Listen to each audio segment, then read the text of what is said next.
3:45 Uhr und es geht los. Auf zur nächsten Location. Die Öffnung aufgemacht, den Docht drauf, Gerste, geguckt, ja geht. Die guckte nur, alles zugesaugt auf dem Balkon, neue Kerze genommen, dass das zusammen alles optimiert ist. Macht hier trotzdem Ladegerät rein. Okay. Ja, also normalerweise auch. Ne? Machen wir auch noch. Ja, sieht aus, wenn wir wechseln. Ne? Ja.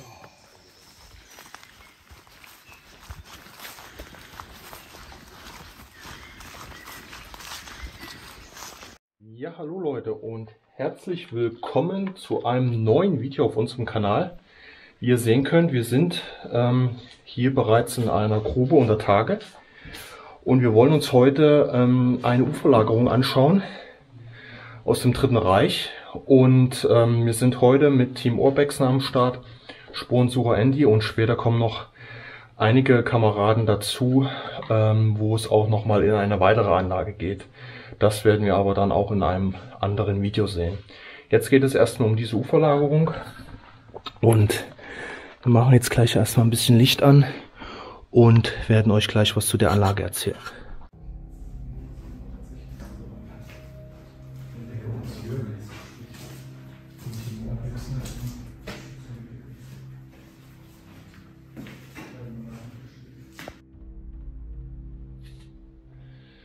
So, wir haben jetzt hier auch wieder so einen Kammerpfeilerbau auch, soweit ich weiß. Und zwar ist das auch eine Uferlagerung, die zum Teil auch schon in Betrieb war, 1945. Hier gab es nämlich eine erste Testproduktion. Und wir werden dazu nämlich auch gleich noch ein paar ganz interessante Sachen dazu finden.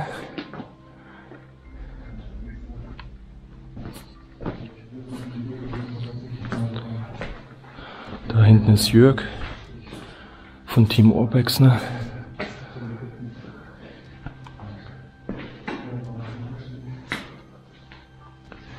Und hier oben ist jetzt mal ganz interessant auch zu sehen. Da war mal der ehemalige Zugang.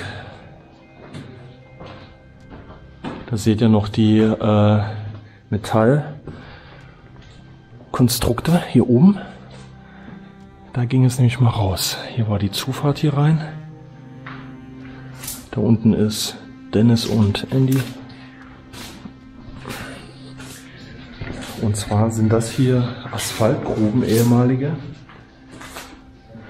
Asphalt oder Beton. Und das sieht man dann nämlich hier an den feuchten, dunklen, schwarzen Stellen. Das sagt nämlich der Bergmann, dass das am Ausbluten ist. Und deshalb ist es auch nicht zu empfehlen, das hier nachzumachen. Das ist nochmal der Rat von uns. Aber ihr braucht Messgeräte, ihr braucht alles Mögliche grundsätzlich für so eine Befahrung. Und hier ist es nochmal umso wichtiger.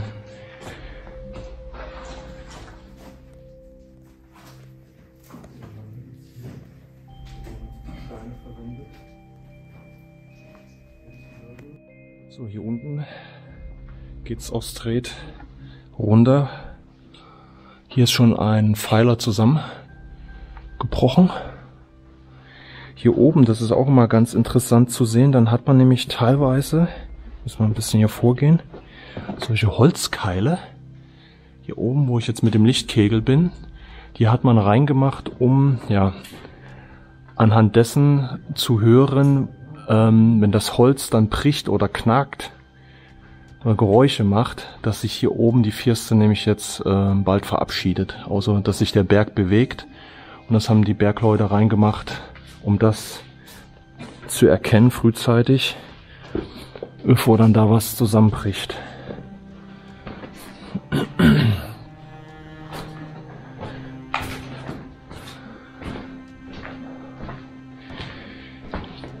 Das ist hier so ein bisschen, glaube, da hatten sie doch hier Wasser, ne? Irgendwie durchgeleitet. Wasser oder das ist ein ehemaliger Kamin, das auch daher geht, oder mit so einem Schaft. Aha. Oder das kann natürlich auch ein Wasserrohr sein. Ja, ich glaube, das hätte ich auch gehört. Also hier ist jetzt praktisch so ein Bereich geziegelt.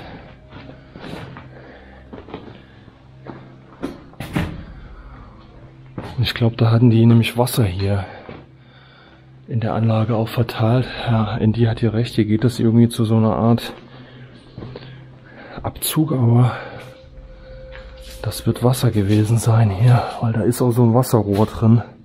Ja, das ist hier ein Wasserrohr. Das haben die hier nur in dem Bereich zugemauert.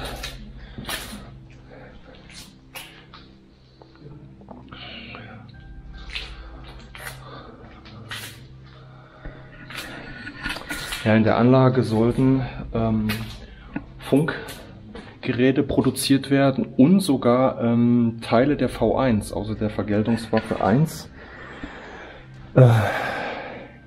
Die sollten hier mit produziert werden, Teile dafür. Es gab wie gesagt schon eine Produktionsreihe, 45 eine Testproduktion. Da werden wir gleich noch sehen, wo das genau hier gemacht wurde.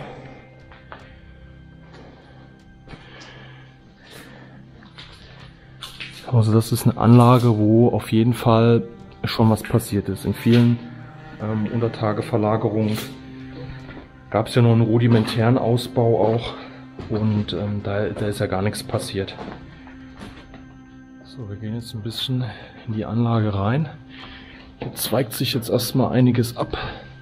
Hier wie gesagt dieses Kammerpfeilersystem, also man hat immer so viel weggenommen und dann in der Mitte praktisch einen Pfeiler stehen lassen, dass sich das da noch von selbst trägt.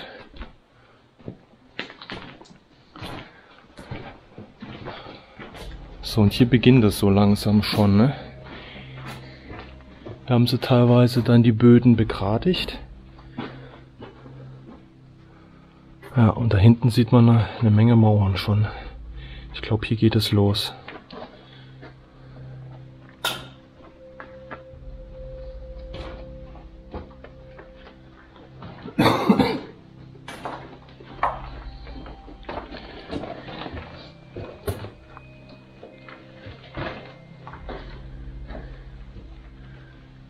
So, was ihr jetzt nämlich seht ganz gut, wenn Dennis und Andy hier runtergehen, ihr habt nämlich jetzt hier solche Terrassen, die hier angelegt wurden,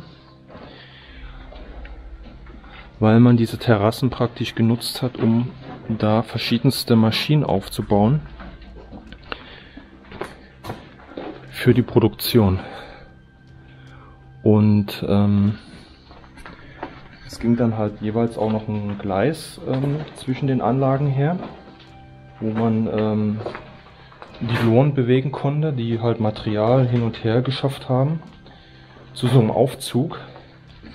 Das war im Prinzip schon vorbereitet, ja. Und hier seht ihr auch schon, wir sind schon von der ersten Ebene nach unten gekommen. Hier habt ihr dann diese Wände und hier habt ihr jetzt eine Kammer. Können wir uns jetzt hier mal anschauen. Hier habt ihr nämlich schon wieder die nächste Terrasse nach unten. Und der Boden wurde im Prinzip schon vorbereitet. Hier wäre höchstwahrscheinlich noch ein Betonboden reingekommen. Das werden wir später noch sehen. Und dann hätte man hier ganz normal den Betrieb jetzt starten können.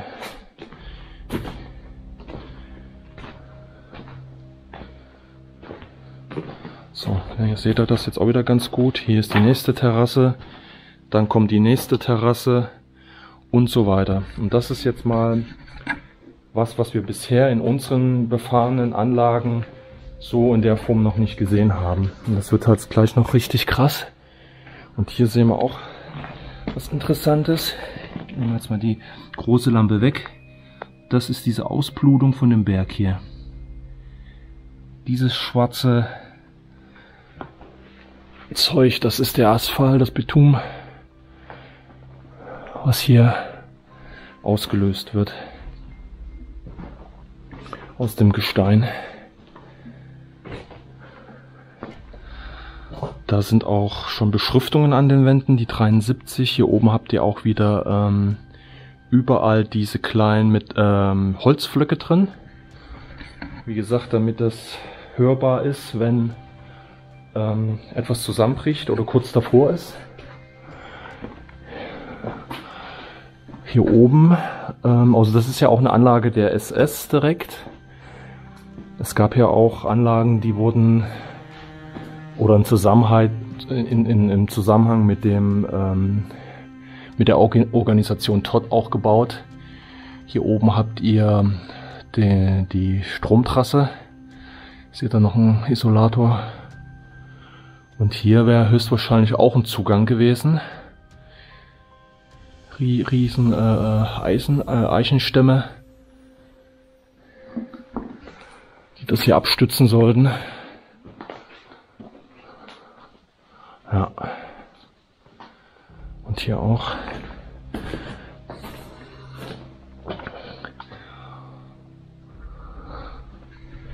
Ja, auch hier sind natürlich, wie soll es anders sein, Zwangsarbeiter und KZ-Häftlinge mit eingesetzt wurden.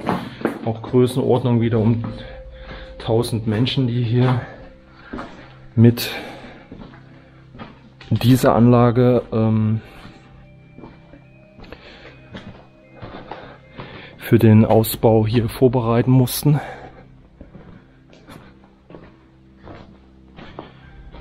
Das ist immer sehr wichtig, oder ist uns halt auch sehr wichtig, das immer noch mal am Rande zu erwähnen, weil ohne diese Menschen wäre das in der Form gar nicht machbar gewesen.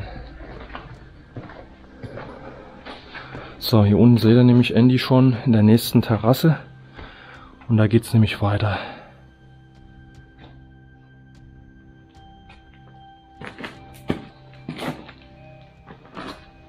So, man hat jetzt hier die Steine verwendet mit Mörtel und hat jetzt hier diese Terrassen gebaut erstmal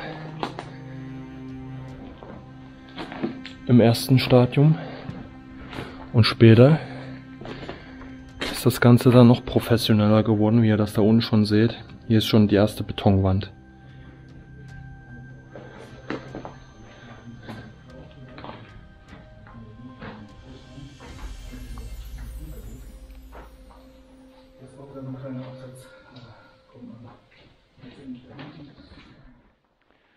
Ich vermute mal, dass das hier an der Seite mal fluoreszierende Farbe gewesen ist. Das bedeutet, die hätte geleuchtet. Ein bisschen kann man es noch so, aber sehr zaghaft. Hier steht auch irgendwas mit 140. Auch noch diverse Markierungen.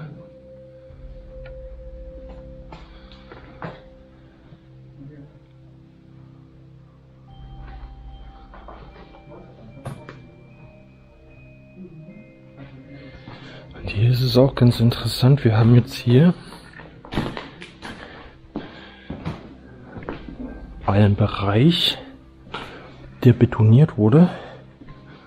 Wir sehen hier ganz deutlich, hier oben ist relativ frisch, wobei ich jetzt nicht weiß, in welchem Zeitabstand Material nach unten gefallen. Ihr seht hier oben, das ist alles grau, farblich deutlich verändert. Und hier habt ihr eine Betonwand. Und vermutlich ist der vordere Bereich, wo die Moniereisen rausschauen, damals einfach noch nicht fertiggestellt worden. Das sollte dann noch weiter den Bereich dann vermutlich abstützen hier. Zusätzlich. Weil es war natürlich wichtig, dass die Produktionsstätten natürlich da nicht in Mitleidenschaft geraten, ne? Dass da nichts kaputt geht. Dass da irgendwas von der Firste fällt.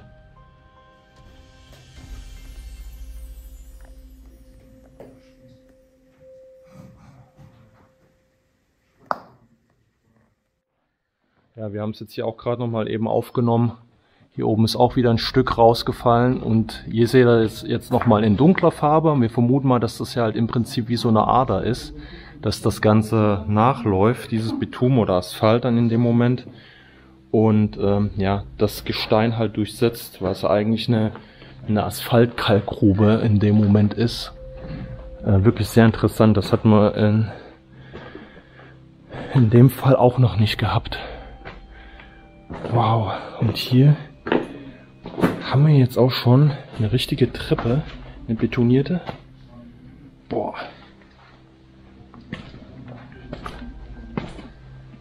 Und kommen jetzt hier nämlich auf die nächste Terrasse.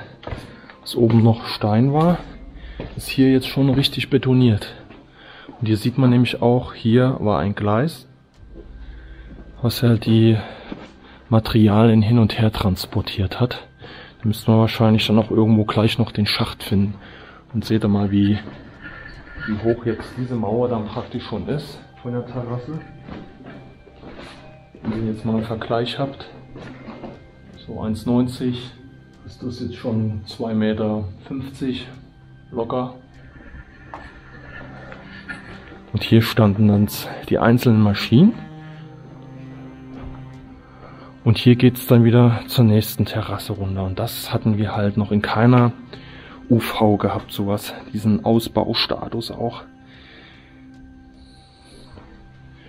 Das gibt es so in keiner UV. Und dann sieht man halt, gut, es gibt es schon in größeren, aber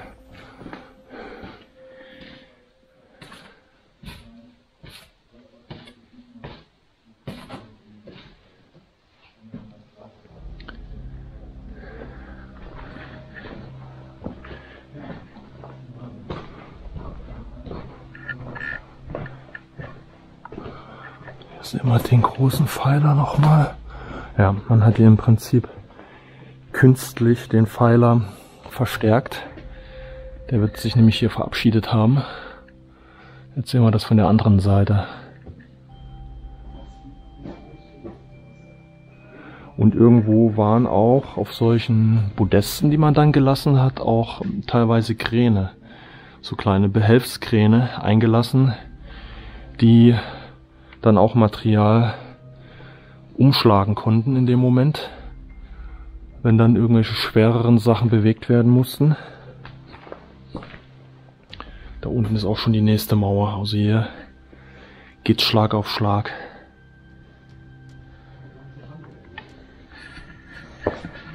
Ja, wie gesagt, diesen Geruch nimmt man immer noch ein bisschen wahr, nicht mehr ganz so stark, weil man sich schon dran gewöhnt hat. Aber er ist immer noch präsent. Man sieht ja hier auch, wie feucht das Ganze ist.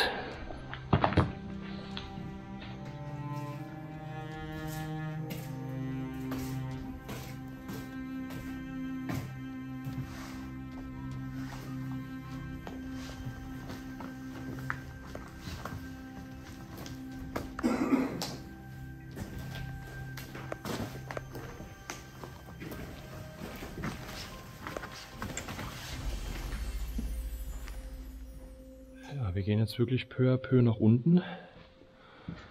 Da sind weitere Auf- und Abgänge. Und die sind jetzt alle betoniert. Treppen, die Wände hier.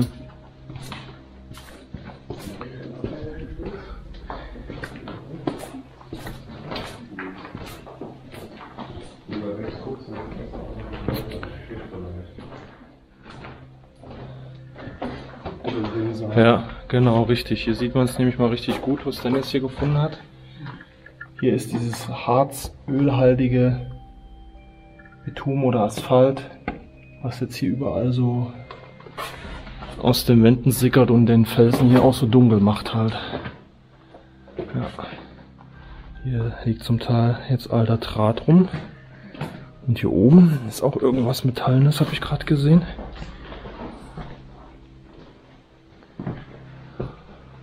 Eine alte Mistgabel und ein Schaufelblatt ist hier. Das wird man höchstwahrscheinlich hier auch verwendet haben. Hier hinten geht's weiter.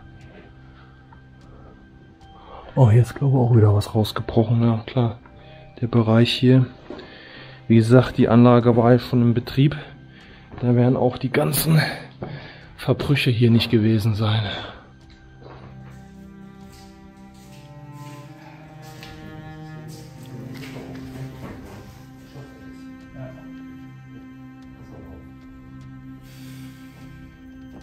Ich habe dann nämlich auch an den Seiten jetzt den Ausbau hier ums Eck.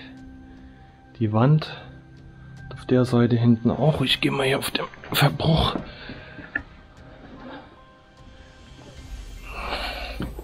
Da ist das gleiche. Hab da auch wieder eine Wand drin.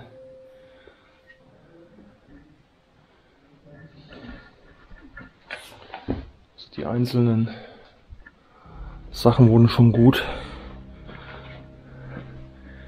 versucht zu stützen. Hier habt ihr jetzt auch mal diese Holzpenne nochmal in der Nahansicht, die man reingesetzt hat. Wie gesagt, um frühzeitig zu hören, wann hier irgendwas abbricht. Und man hat das hier überall, hier oben auch. Hier noch die Leitung für Strom. Hier gibt es diverse Bohrungen. Hier wollte man scheinbar weiter rein. Hier ist es auch wieder abgestützt, beziehungsweise die Flöcke drin. Vielleicht wollte man hier auch diesen Bereich, wenn das hier so massiv gebohrt ist, noch wegnehmen.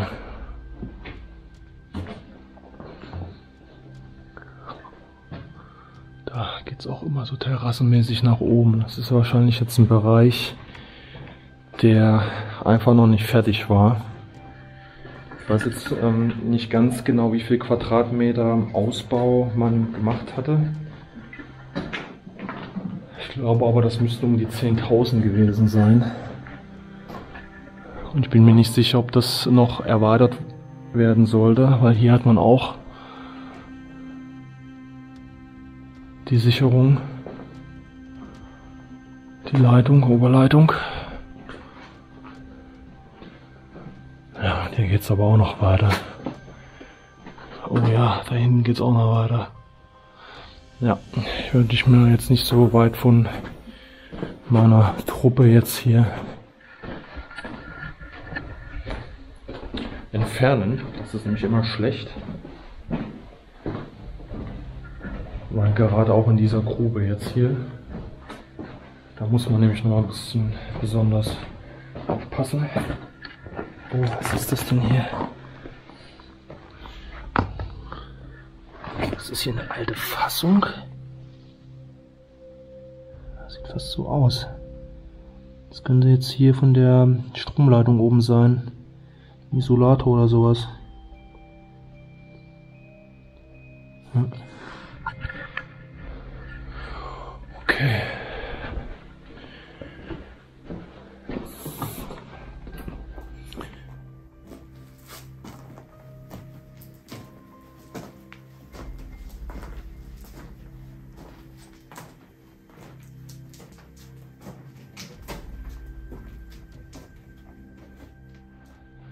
Die Kameraden wiedergefunden. Ach, guck mal. Diese Andy, diese Maurerkeller habe ich noch auf den Fotos gesehen. Ich hätte nicht gedacht, dass die noch da ist. Das ist auch noch ein Relikt aus der Zeit. Schön, dass sie das noch da lassen. Ja, und ihr könnt hier sehen, hier werden die Betonausbauten immer massiver, die Wände werden immer höher. Also wir haben jetzt keine 2,50 mehr. Wir müssen jetzt schon locker bald 3 Meter sein. Wenn ihr das hier seht. Das ist schon... Es wird also immer massiver, umso weiter wir jetzt hier reinkommen. Auch hier der Ausbau an den Seiten. Hier sind komplette Wände drin jetzt. Ums Eck gezogen. Das ist... Ja, damit die Produktionsstätten halt entsprechend geschützt sind. Ne? Das ist einfach so.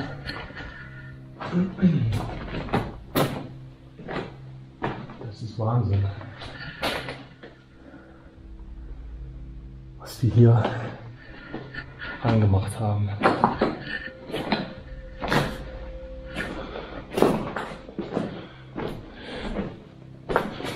So, die Steine, die jetzt im Prinzip jetzt hier noch so liegen, die sind schon wieder von der Firste gekommen.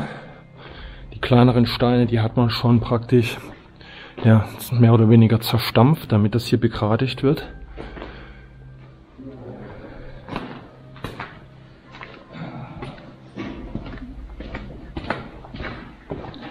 Der Ausbau da oben, der ist ja schon massiv, ne, mit den Wänden. Boah. Ja, es geht noch richtig viele Terrassen runter. Also, Kameraden haben gerade schon gesagt, die haben jetzt schon auf der einen Seite hier die Hauptförderstrecke gesehen.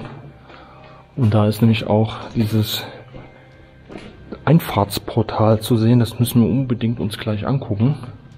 Und ihr seht jetzt hier, wir sind jetzt hier, haben jetzt hier die Betondecken. Also hier laufen wir jetzt schon nicht mehr auf den Stein. Wir laufen jetzt hier schon auf Beton. Das müsst ihr euch mal vorstellen. Was hier an Material reingekommen ist, wie professionell das hier ausgebaut wurde. In diesem frühen Stadion schon. Ne? Und das wäre ja dann weitergegangen. Man hat hier immer die Brüstung zur nächsten Terrasse. Hier unten wieder betoniert. Die ganzen Steine, die hier liegen, sind ja praktisch von der Firste wieder runtergekommen. Da hinten ist noch Holz gestapelt. Stützholz.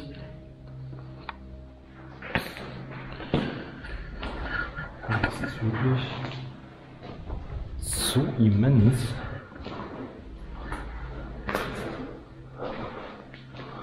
Hier oben ist noch das Bohrgestänge drin.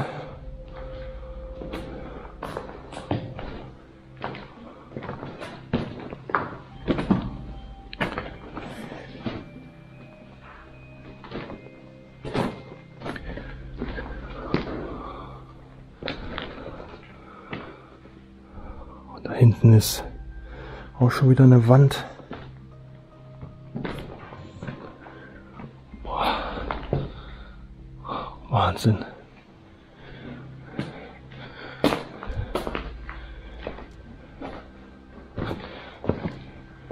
Hier ist so rund abgemauert bzw. betoniert.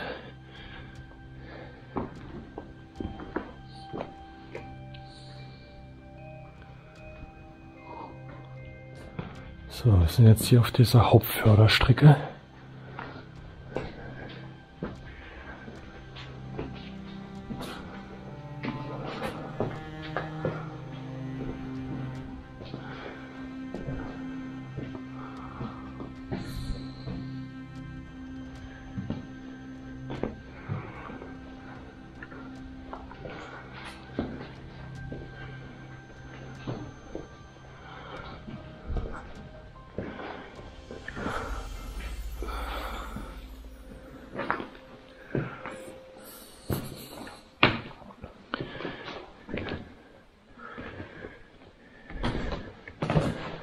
Boah, hier ist das Portal. Boah, guckt euch das mal an. Guckt euch das mal an. Meine Güte, wie akkurat das hier drin steht. Das ist Wahnsinn.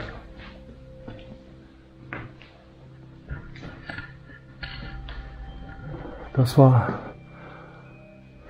die Zufahrt hier in den Berg.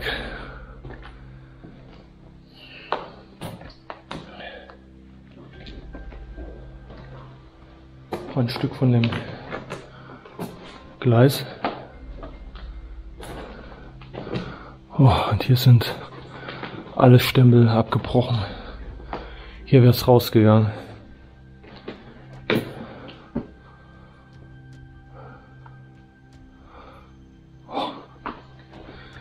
Das ist gewaltig.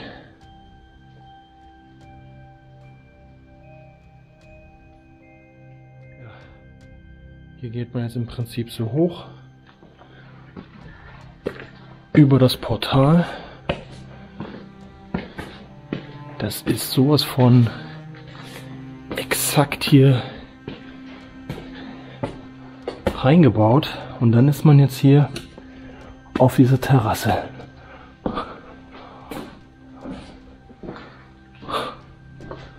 Unglaublich. Wir sind jetzt hier über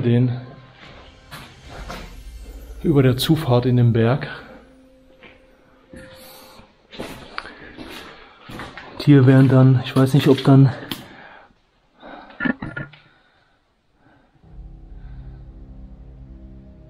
da ist wahrscheinlich jetzt kein LKW, aber oder vielleicht bis hierhin ein LKW sogar fahren konnte, oder ob sie dann auch hier das Gleis durchgezogen haben. Das ist wirklich unfassbar.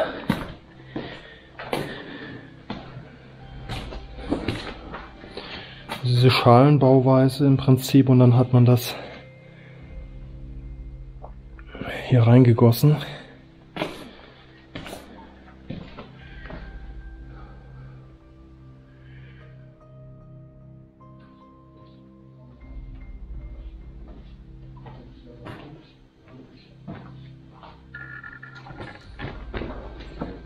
So, wir gehen jetzt nochmal die Hauptförderstrecke nach unten und wollen jetzt eben schauen, was da unten jetzt noch ist.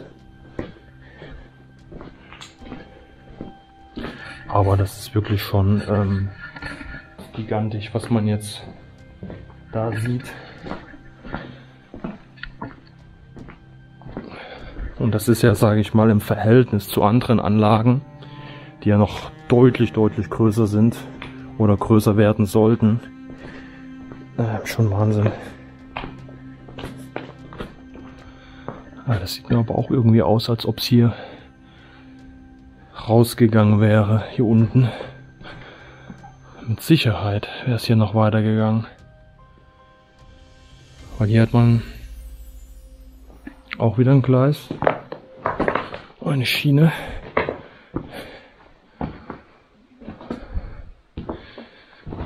Ja, hier meinte jetzt Jörg gerade, dass die hier auch wie so eine Art Sickergruben geschaffen haben.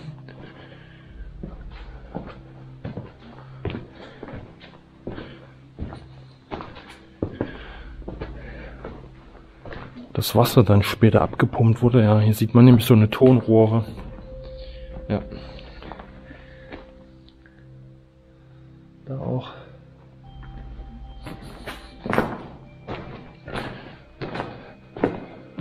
Tatsächlich hier. Hier ist der Bereich.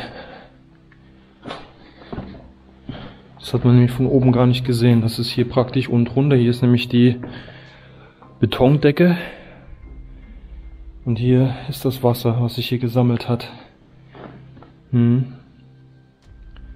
Das wurde da nach draußen gepumpt. Da sieht man, glaube ich, noch ein Stück von einem Metallrohr. Da unten kommen die, hier kommen die die Tonrohre raus, hier unten. Ja. Okay. Ja, und dann ging das Wasser bis hier unten hin. Oh ja, hier ist alles voll.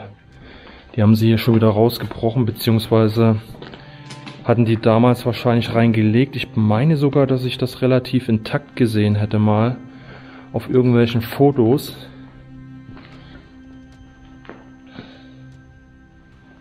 Ja, alles voll. Hier könnt ihr noch sehen, hier ist noch so ein Verteiler. Der ist noch intakt. Hier oben sind noch ein paar intakte Teile.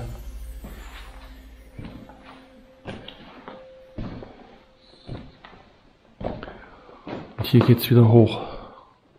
Also hier sind wir praktisch am Schluss jetzt angelangt. Ja, hier sagte Jörg gerade, hier ist nämlich zum Beispiel so ein kleiner Schacht, wo so ein Tonrohr da durchging. Hier oben ging das her. Und da wurde das Wasser nach unten raus. Hier auch.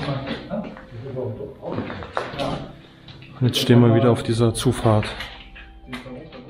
Ja, der unterschiedliche Ausbau auch. Also unten ist es jetzt besser ausgebaut wie hier oben, ne? Als ob die unten halt angefangen haben.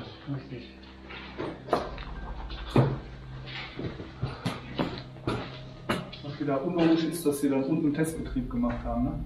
Also, ja, wenn unten halt auch ein Zugang war, ja. dann passt das vielleicht, ne? Da unten steht Genau. ein Putzbock. Ja. Okay. Also wo die praktisch ihre Schuhe sauber gemacht haben, oder Nee, wie? den haben sie genommen, um da sich draufzustellen, um die Decke oder Wände zu machen. Ach, so, okay. Genau, das haben wir gerade noch nicht gesehen. Sind wir dran vorbeigelaufen, haben wir jetzt gesehen. Ein Putzbock, so nennt sich das wohl. Gibt's heute noch. Die Putzermaurer benutzen ja, praktisch so eine kleine Treppe und 1 Meter breit, dass wir ein bisschen Bewegungsfläche und ein bisschen haben. Krass. Auch noch ein Relikt. An der Seite ist auch noch was mit Steinen zugemacht da oben. Oh ja, hier unten auch. Da scheint es auch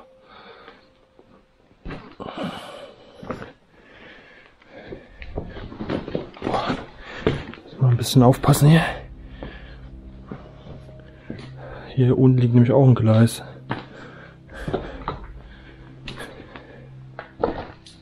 Ja, da drin haben sie hier mal reingeguckt. Das ist aber fein säuberlich zugemacht.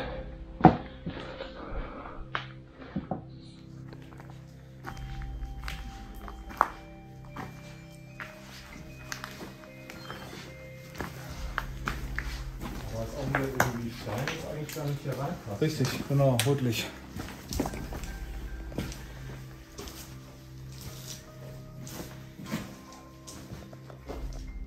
Es scheint, haben die halt unten angefangen, dann gab es höchstwahrscheinlich auch unten einen Zugang. Weil nach oben hin, wo wir rein sind, ist es halt weniger ausgebaut. Und auch hier seht ihr so diverse Bohrungen. Das sieht auch interessant aus, so eine Art Test. Und das noch Metallmantel.